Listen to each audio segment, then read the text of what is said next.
Welcome everybody to From the Logo. Thanks for tuning in. We have officially hit the All-Star break for the 2022-2023 NBA season. The Blazers lost Anthony Simons the last game going into the All-Star break with a ankle sprain. The MRI today said it was grade 2 ankle strain and no timetable yet for him to come back. But that definitely leads to some lineup questions for the Blazers. Does that mean Shaedon Sharpe, our boy, gets into that starting lineup spot? Does it mean more time to see what Cam Reddish brings to the table, what Thybulle brings to the table? What do you guys think that leads to for our starting lineup going forward, and just our lineups in general, our closing lineups too? Yeah. The thing is, you never ever want to root for an injury for a player. It sucks for Simons. He's still having that good year scoring, an efficient scoring year. And seeing him go down with an ankle injury, even if I personally might want him traded just for fit purposes, you never want to see somebody get hurt. And that ankle sprain looked bad as somebody with ankle sprains in his I've past. I've seen you have an ankle sprain, man. Ooh, That was brutal. yeah, they hurt. And it's so grade 2 ankle sprain. He's probably going to be out for, 4 weeks, probably, unless he heals really fast. He wasn't putting any weight on it. And Nurkic was like carrying him. But long story short, I think what this needs to mean is Shaedon Sharpe in the starting lineup. The last couple games, in the last couple weeks, Shaedon has just been putting it together. He's had some massive dunks, like Sports Center top 10 dunks. But not only that, he's looked so confident on offense and defense. And he brings that size. He's like 6'6", he's young and full of, athleticism. The three is kind of where I am not sure. I think what Chauncey is gonna do is gonna be starting Thybulle and Reddish, and I hope he doesn't. I hope he starts Sharpe at least at the two. I would say my personal lineup that I would want him to run would be probably Sharpe and Thybulle. And I know Thybulle's 6'5", what we've talked about before, but he has like a 7'1" wingspan and he's like an all-world defender. So it's not just like Josh Hart's 6'5", it's like second team all defense 6'5". And then you got Cam Reddish coming off the bench who has had a couple, he had an efficient scoring game the first game. He kind of has been up and down, but last game he was again efficient scoring. I think he had the second most threes on the team. And if he can bring that scoring off the bench as a wing along with Little, I think that's okay. But give it to Sharpe. See what you have with Sharpe and Dame backcourt now that Simons is out, because that could be your future backcourt. And that's what I think I want it to be, because everybody loves Sharpe. So let's see that Dame, Sharpe, Thybulle, Grant, Nurk. It might not make for as compelling of a talk show, but I pretty much completely agree with you. As I want to see Shaedon start for the rest of the season, like unequivocally. Just that's what he needs to do. If we see Shaedon start through the rest of the year and he develops the way that we think he's going to, that gives us a lot more confidence in our ability to trade Ant over the offseason, which I think is probably the way that we have to trend, based on what we've seen. And honestly, I think that the Blazers front office is probably open to it. They talked a lot around the trade deadline about how he wasn't really touchable. But when you look at the type of assets that they were trying to accumulate, hopefully we get to keep some of them and don't lose them all to this GP2 scandal. But, hopefully we can package some of that stuff with Ant and ship him off for something, decent. He should be worth something. And if Shaedon's as good as he looks, he's going to take that spot. And I also totally agree. Thybulle looks pretty good. I mean, we've needed that kind of size defensively for a long time. And Reddish off the bench would be solid. I am not super impressed with him as a starter. Consistency off and on, but to me, he just looks like a bench player, but he looks like he could be a good bench player. So yeah, I totally agree. unless we can pick up DK Metcalf off of like get him on a 10-day or something. Did you see him dunking in the Yeah. celebrity game? Jeez. It was His- like He had some big blocks too. 40-inch vertical. His handle needs to be tightened up a little bit, but other than that, he's got the finishing ability. Let's just put it that way. Definitely. Yeah, you're not going to hear any arguments from me about Shaden. He should clearly start for as long as Simons is out, and if we're not in a position to, I almost think when Simons does come back, it's like you should seriously look at keeping Shaden in the starting lineup, depending on how he's doing.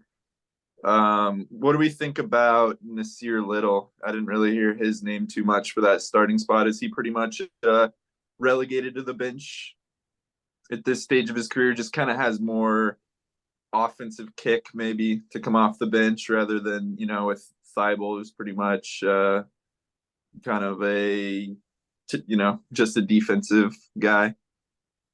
Yeah. It's interesting because earlier in the year, I wanted to see Nasir starting at the 3 because of his defensive capabilities.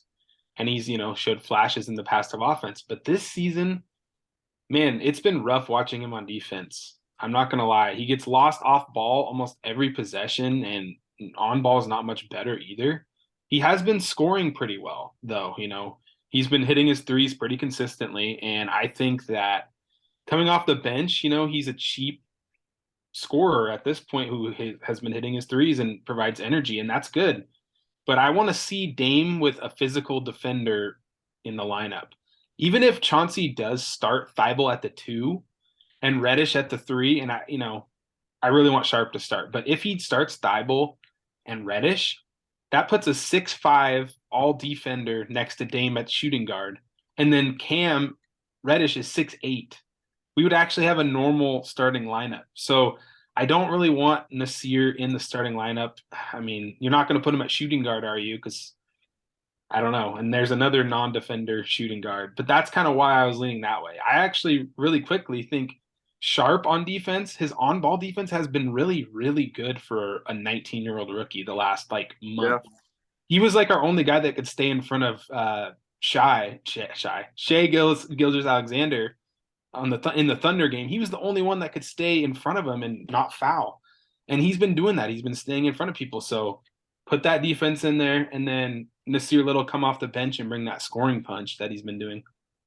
Yeah. When I look at who's starting and who's coming off the bench, and I mean, you spoke to this too, but just I think that it's almost as important to have good players who fit coming off the bench as it is to just pick your best players to start. You really have to have both. And having a backup of Nasir and Cam Reddish, that's not bad.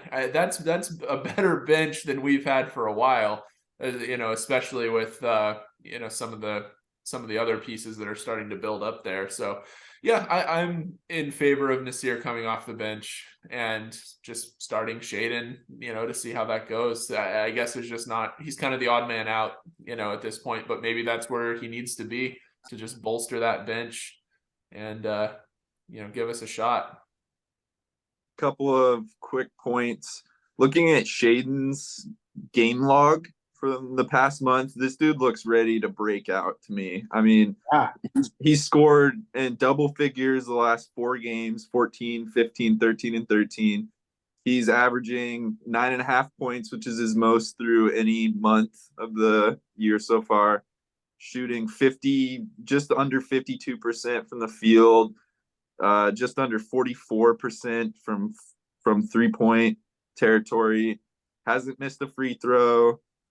Getting a few rebounds here or there, getting a few assists, and like you said, playing good, solid defense. If he continues this trend, he could really have a big second half of the season.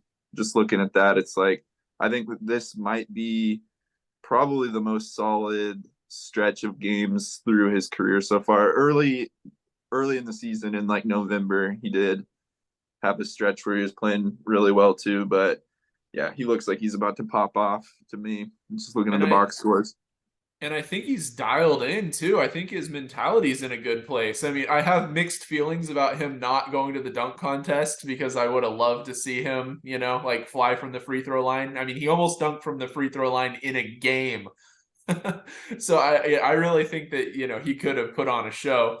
But the way that he's talking, he's talking about wanting to focus on the second half of the season, wanting to make sure that his body's in good condition, using this time to heal up and be ready for the stretch run of the season. That's like Dame talk, and that's the kind of stuff that you don't necessarily always see from a 19-year-old player. So yeah, I think that his mentality is good. He is making a lot of decisions that remind me of a young Dame, and I want to see them play together. I think they have a lot in common. It's clearly the backcourt of the future. I mean, I was just telling Riley this the other day that like it's only a matter of time before we trade Simons. It's obvious that it's gonna either have to be him or Dame, and we're not trading Dame for multiple reasons. So it's pretty damn obvious that at some point, probably by the start of next year, you're gonna be seeing Dame and Shaedon in that starting lineup. Maybe, partially like halfway through the year or something like that could be the time where he gets that promotion to the starting lineup. But it's just pretty obvious that those two guys are going to be the backcourt going forward. And it's really exciting. They're obviously, about more than 10 years apart in age and stuff. So that doesn't line up exactly how you'd hope it would, but it could still be fun to watch. It's like you got a mixture of, intense athleticism and size. You got the just all the tricks in the bag that Damian has and his, 3-point shooting ability. Oh man, it could be pretty dang fun to watch those two, for as long as the rest of Dame's career lasts here in Portland. That could be a fun duo to watch. He needs 30 minutes a night the rest of the season, whether he starts or whether he comes off the bench. You need to see what you have in Sharpe right now. When Simons is not there to take, a lot of shots, you need somebody that can pick up the scoring slack. And Sharpe has shown an ability already to score all three levels. That's exciting. Let him have a few bad games if he has to have them. Yeah. I think that's all part of the maturation process. He's putting up. So if you look at his numbers compared to, say, this is not blasphemous, Kobe as a rookie, okay? He has a lot of similar stats as Kobe with better shooting percentages. I mean, he's a little bit under on a couple things, but Kobe didn't get, he wasn't popping off as a rookie either. But the things in Shaedon's game that are impressive, his mid-range pull-up is just so smooth. His three is so smooth. He's got natural instincts on defense, and he's 6'6". The thing with trading Simons is not because he's a bad player. It's because he's a bad fit with Dame. That was always the question. I don't love trading Simons just because, I hate Simons. I want to trade Simons because I think Sharpe at 6'6", showing good signs of defense, is a great fit next to Dame. So that's for trading Simons. My biggest fear, and this would just infuriate me, is if Cronin trades Sharpe along with all of our firsts and locks us into Dame Simons and goes Dame CJ 2.0. I have this weird feeling it's a possibility, and I would rather him trade almost Dame than Sharpe, almost at this point. Seriously, he's shown that much to me, like potential-wise. So please, Joe, keep Sharpe. It might cause us to lose some games this year. We might tank this season. That might be where we're going. But it's worth it because he looks good as 19-year-old with no college. Trading Sharpe to lock us into Simons and Lillard would just be the worst of all worlds. There'd be no excuse for that. We're just not gonna win with that team. Clearly, I mean, we've known this since about 2016 when CJ McCollum came on the scene. It might have taken a few years before it started to dawn on us that 2 6'3" point guards can't, win a championship in the NBA together unless there's extenuating circumstances. But I thought I'd quickly mention another one of the forwards that saw some had some games that he started this year. Hasn't played in 2 months. He could just be out for the rest of the season. I don't know. But Justice Winslow is another kind of option at that wing position outside. I mean, I think all three of us have agreed it should be Dame and Shaden, at those guard spots, but that really leaves the question mark of what's going to happen at that three. And it's probably going to be a pretty split minutes between like Reddish and Thibault and Justice and Nasir. We actually kind of have more guys at that position than we've had in a long time, which is not necessarily a bad thing. I don't mind having that much depth at that position.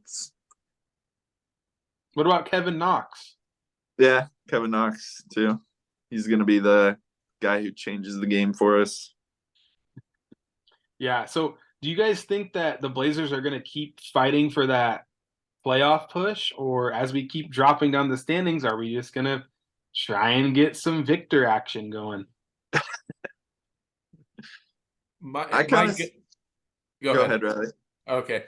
My gut feeling is that this season is not going to be the best one way or the other. I don't think that I think we're going to end up stuck in that middle ground, and I don't know that there's a whole lot we can do about it.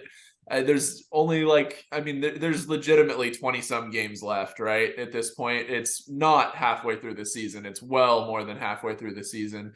And the Blazers record isn't good, but we're not going to get Victor most likely. And it's gonna happen. I'm speaking into existence. San Antonio's lost 14 straight and Houston 7 straight. I don't know if we're gonna be able to be as good at being bad as those two teams. And then you got the Pistons and the Hornets over on the East. So obviously the draft lottery plays a factor into all this, but just record wise, as far as like trying to catch one of those teams, you're not going to catch them. You're not going to catch them. But every year, a team that's like 7th or 8th climbs up into the top 4. Every year, Sacramento did it last year. They got Keegan Murray, and Keegan Murray's been awesome. So yeah, it might not go to number 1, but you still want to give yourself the best odds. Looking at it though, we are like in that. What are we like? 1, 2, 3, 4, 5, 6, 7, 8. We're like right at that 8th or 9th worst record in the league right now. So I don't know if purposefully losing is really going to help us. Like we might be able to go from like the 9th worst team to like the 6th worst team or something like that. But and that gives you good odds. I just don't know if it's worth it and if it's going to happen with Dame and Shaden and Nurkic and all those guys playing. And it might not be worth it if you have a guy like Shaden that you're trying to develop into like a guy who's a winning player to ask him to go out there and lose games. So I don't really like that mentality. I want Dame and Shaden to go off the rest of this year. I want them to play with a chip on their shoulder. I want them to play like they're trying to climb out of the play-in and into the playoffs. Right, we've been saying this all year, and I know it's getting old, but we're 1 loss out from 6th. So it's a very close West. And if Dame and Sharp are playing at a high level and playing with a lot of passion and consistency, we could very well find ourselves in the playoffs again. And they're probably not going to make a playoff push this year. But a little playoff experience for Shaden would not be the worst thing in the world. If he's starting in like a playoff round, this year, that'd be exciting. What if he goes for 40 in a playoff game? Suddenly he's a star player, a superstar player potentially. So I think it's worth it. I think you push. I think you try to win. We're not going to get Victor. Yes, we are. I think we try to make our splash in the offseason with Simons as a trade piece, not probably through the draft. Maybe we can pick up some great pieces through the draft, but I think most likely we're going to end up trading away our draft picks for the most part. So try to win. Yeah, I get it. If the picks don't move up, if the pick that we have does not move up into the top, say 1, 2, 3, it's probably gone. Like it'll get traded along with Simons and along with this New York Knicks, hopefully New York Knicks first round pick, which right now they're 6th and they would avoid the play-in, and so the pick would come to us, and it's the 20th overall pick, not bad. So I think that it would be packaged. And if you do make the playoffs, the Chicago picks that are held up right now are opened up, and then you'd still have the Knicks first round pick. So either way, it's okay with me. You're right. If Sharp's popping off and the Blazers make a push and it shows that Dame with size, with like Shaedon and Thibault, is a successful formula, that could turn some heads. My thing is, when Simons gets back healthy, they're probably going to put him right back in the starting lineup. So we'll see what happens, but it's going to be interesting watching the standings because the Blazers have gone back and forth. I still think the Lakers are going to go on a winning streak here.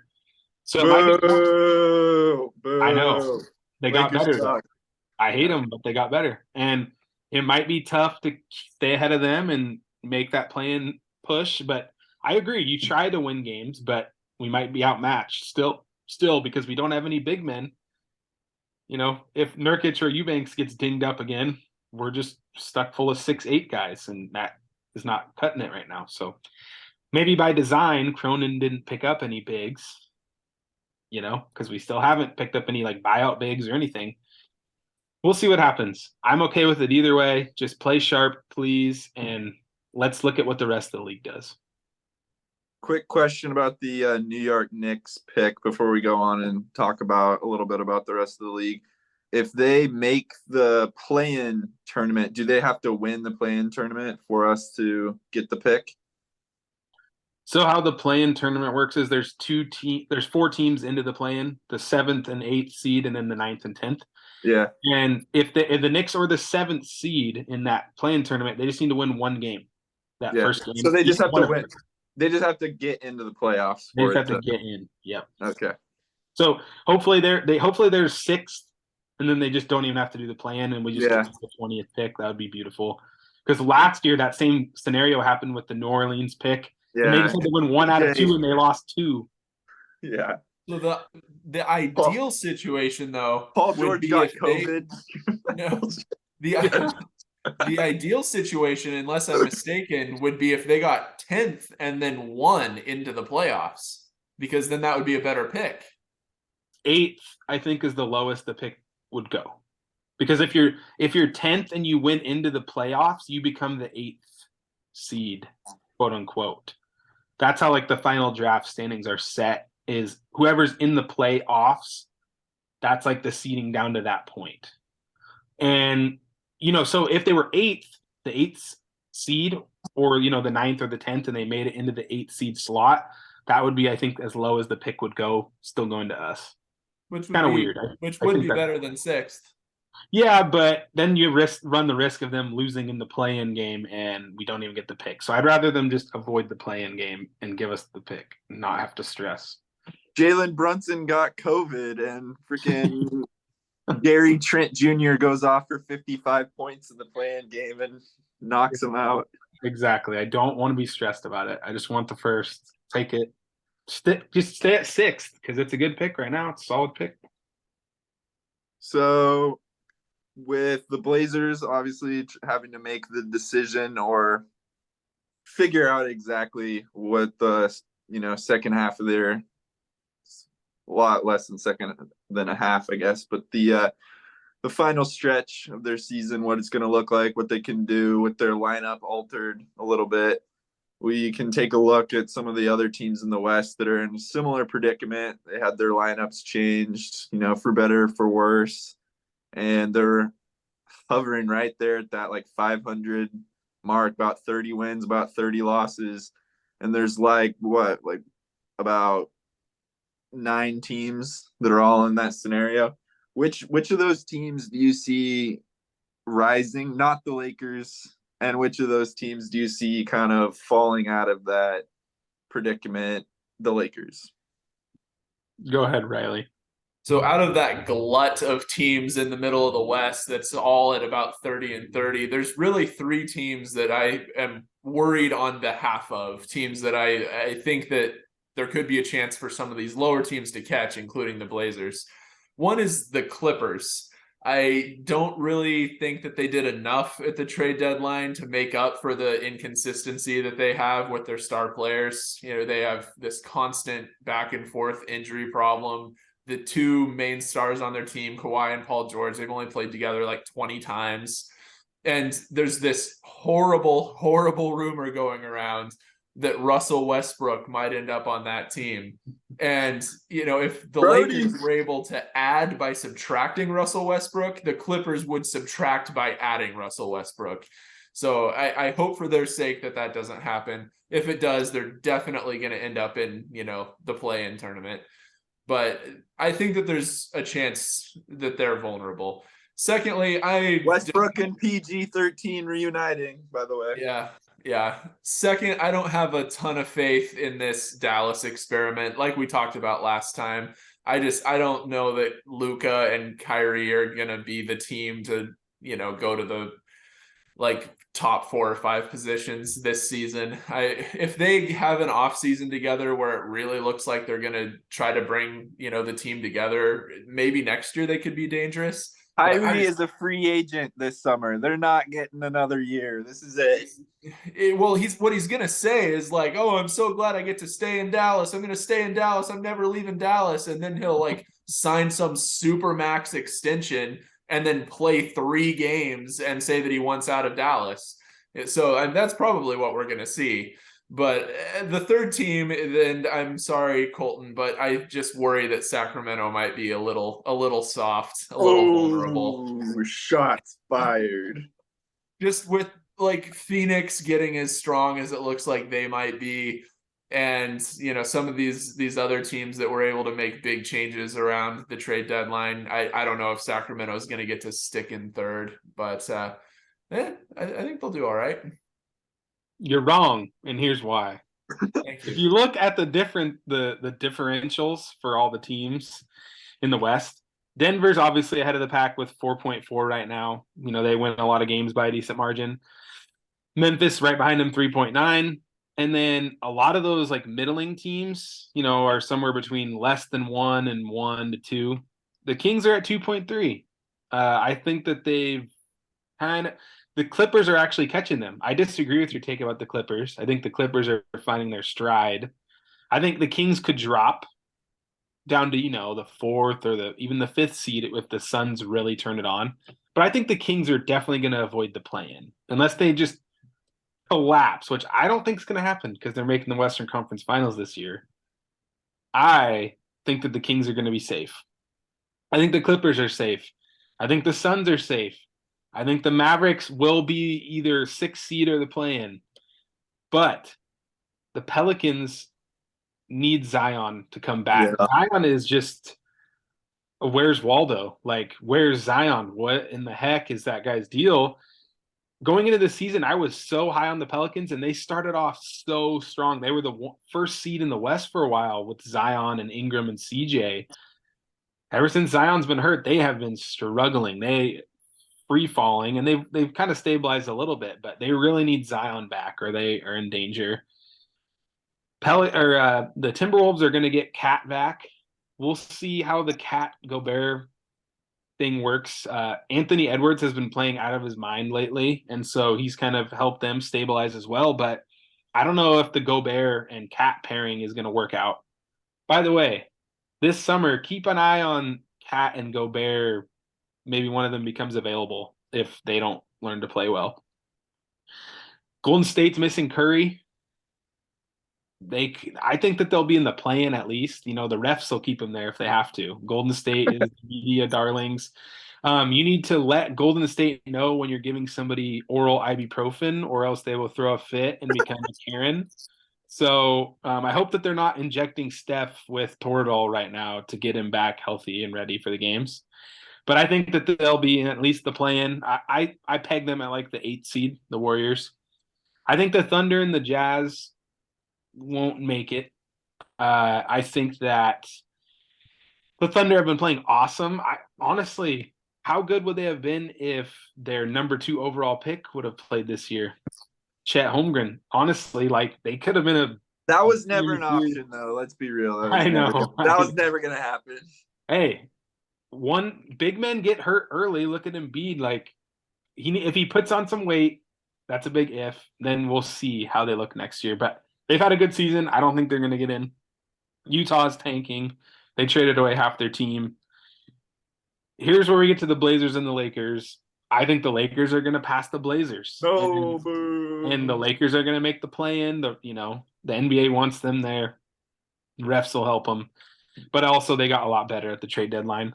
The Blazers could really go either way. That's why it's kind of weird. I don't know which way they're going to go because, I mean, I could see them climbing some of these teams, definitely the Jazz and the Thunder, and, depends on what happens with, like, the Pelicans if Zion doesn't come back. But the Blazers need Nurkic to stay healthy, Eubanks to stay healthy, and then to just see what they got with their new starting lineup with Simons out. And I could see it going either way. I could see the Blazers falling to, like, that 13th or 12th spot in the West, kind of by where they are right now. I could see them climbing to a play-in spot, but I don't know if they'll make the playoffs. I think that they'll probably end up getting to a play-in spot and then not getting into the playoffs because it'll be road games.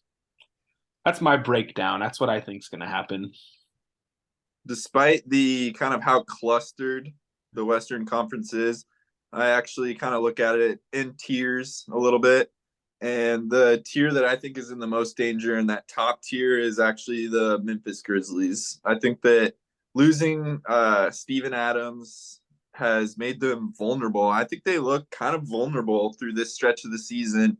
I just don't really know if I trust that team to, I mean, they'll make the playoffs and everything like that, but I don't really know if I trust them to make a deep, make the next jump this year and get into the, Western Conference Finals is probably kind of where they want to be. I don't really know if I see it happening. Ja Morant's obviously really good. Bane, really good. Jaren Jackson, really good. Dylan Brooks is Westbrook Jr. He's a shot chucker. Ooh. He's going to end up on the Blazers at some point in the future. He's rough to watch, man. I don't really enjoy watching him play. I don't really like his attitude. I don't really like the way that, like, he has the wrong intensity. There's good intensity and bad intensity. He's got shot chucker and ball puncher intensity, and that just doesn't last long usually. Yeah, obviously everything's contingent on health, but the Grizzlies, they kind of look like they've shown ever since Ja Morant's infamous "we're not worried about anyone in the West" comments. They've basically got beat up by every team in the West. Right. So I'm a little bit worried about them. I like the Kings. I like where the Kings are. I like De'Aaron Fox, man. That dude is a baller. He's really taken the next step this year. He's their go-to guy. Clippers look like and Keegan Murray. Yeah. Clippers look like they're trending really well to me. They're getting healthy for the first time in years. They're deep, man. I think they're the deepest team in the NBA. They picked up Riley. You kind of undersold. Mason Plumgod is back, and he's their backup. They picked up Bones Highland. I mean, come on. They got some stuff going. Eric Gordon, he's no joke either. Eric Gordon. A great shooter, good ball handler, good decision maker. They're like 10 players deep.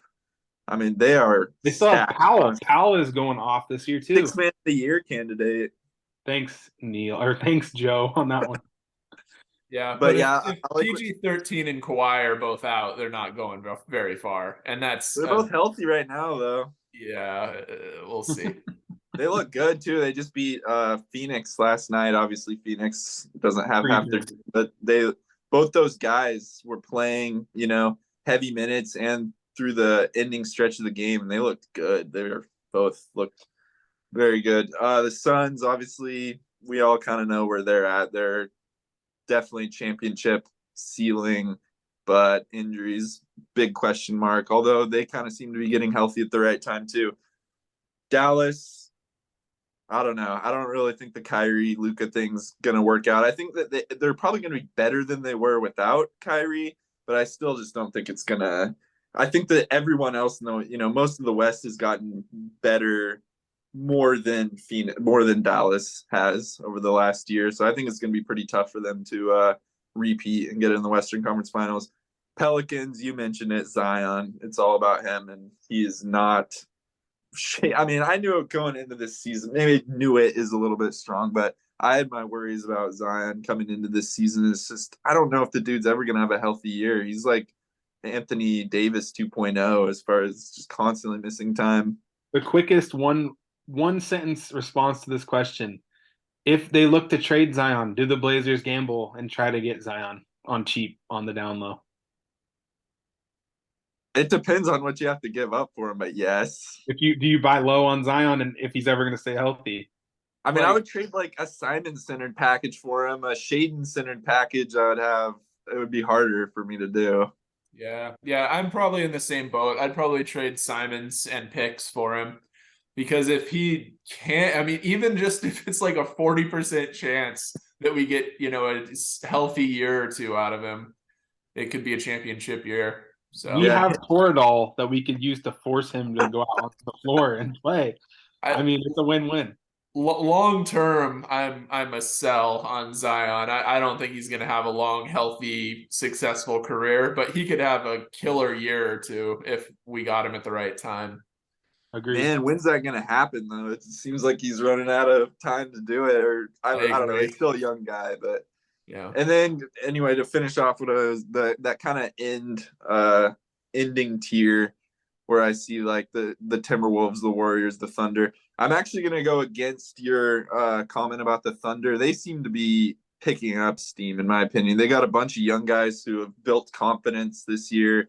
I kind of see them making the plan and actually giving, like if they're to match up against, even like a Lakers team or a Pelicans team or even like the Warriors, I could see them really giving them fits. It's just there's no answer for SGA, and he's surrounded by young athletic players.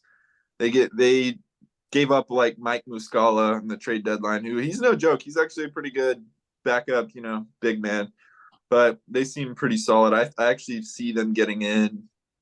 I think, like you said, the Jazz are tanking. And I think it's going to be a tough road for the Lakers. I really do. I think that they got better with the trade deadline. They added, some pieces that'll probably help LeBron and Anthony Davis, but it's going to be a question of health with them. And I think they're probably the biggest question mark in the entire league when it comes to health. It's like every time Davis plants his foot, the entire stadium, like you can tell they hold their breath. The announcer's like, "Oh, Davis grimacing there. He looks like it's like every time he does any athletic move, it's this huge question mark. Like, oh my God, what's going to happen here?" And LeBron does seem to be gaining some momentum with his health the last year or so, but he has had some foot issues and things like that over the past several weeks. So they just put themselves in a tough position being they're not that far back, but they're still a few games back. They don't really have much momentum. They're losing to a lot of these teams that they need to be beating at this stage. And they're kind of digging themselves a little bit of a hole to dig out of, when your best players are injury prone and 38 years old or whatever. So I think it's going to be a tough road. I think that they probably will get in. If I were to say the kind of three teams that would be out, I'd probably say, boy, it's tough looking at this. Who are the three teams that would be out? I think Utah is probably out. Definitely. I think it could be pretty tough for Minnesota too. I mean, Cat's coming back, but even when they had Cat and Rudy, they didn't really play that well together. And I think the Pelicans could be out too if Zion doesn't come back and make a run. And that leaves just enough for the Blazers to squeak into that 9th or 10th spot and win the 2 games on the road and end up having to play the Nuggets and get swept in the first round. Do we really want to see Jokic just stun Nurkic for another series? I don't know. Just don't even put in Nurkic. Just let Eubanks do a job on him, or just go small. Just go 5-guard lineup and see what we can do with Jokic. Oh man. Well, we'll see. It could happen. A lot of the teams could make it. I think the Jazz are definitely out, but I can see what you're saying with a lot of those. Yeah, the Eastern Conference, I mean, we basically just went over the West. The Eastern Conference, I feel like it's a little bit more cut and dry. It's like two teams. Basically, there's a few other ones. Philadelphia and Cleveland are good too. But Boston and Milwaukee, I think whoever wins that inevitable playoff series is probably going to win the championship, to be honest with you. There's a few teams in the West that could make a run if the Suns, the Clippers, the Nuggets. But those two teams are clearly the two best teams with health and everything else, regarded. I think the storyline in the East that's underrated that nobody's talking about, keep an eye on the 76ers because Harden, there's rumblings that Harden would want to maybe go back to Phoenix. Who can understand James Harden? So Philadelphia with Embiid has not made it past the second round yet. They haven't. Imagine if they like somehow lose in the first round of the playoffs and Harden leaves. Does Embiid want to leave? Just keep it. That's something to keep an eye on. They probably won't lose in the first round, but they have not had playoff success. And there's these weird rumors that Harden wants to leave and go back to Houston because he probably misses the strip clubs. So that's what I'm looking at in the East. Is Philadelphia is something that stands out to me. Kind of for the future, though, not so much this year, right? I mean, just to see how they perform in the playoffs. Yeah. They don't have a Ben Simmons excuse anymore. Like the Ben Simmons will pass up a dunk in the playoffs anymore. And you know what Miami brings. Brooklyn, they might fall a little bit. But the top of the East is set with Boston and Milwaukee. And then I really like Cleveland. I think they played really excellent. And Philadelphia has played excellent too. I'm just saying the playoffs is a different animal. And we'll see what happens if Embiid gets a little frustrated if he can't get out of the first or second round again. You know what? I could just looking at this quickly. Obviously, this isn't for sure what's going to happen, but if Philadelphia and Miami get set in the first round, Yeah.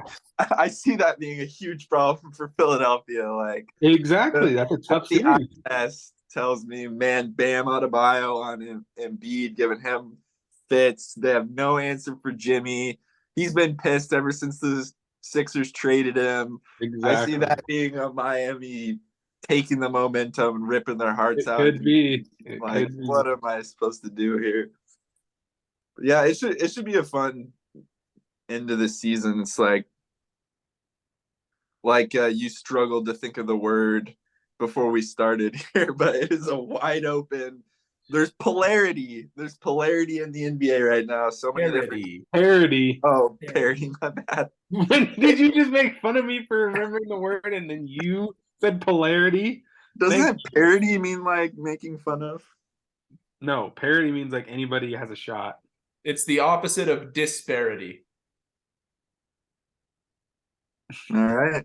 Polarity is not right. What does polarity mean? Can you tell me, Colton? What kind of a charge you got? Positive or negative? And you are negative, apparently, because you were trying to make fun of me for not remembering the word. So, karma. I barely made fun of you. I just freaking karma. Fuck. Thanks for watching From the Logo, everyone. Let us know in the comments below what you think of the Blazers trade deadline moves and what the rest of their season is going to look like. See ya. Bye.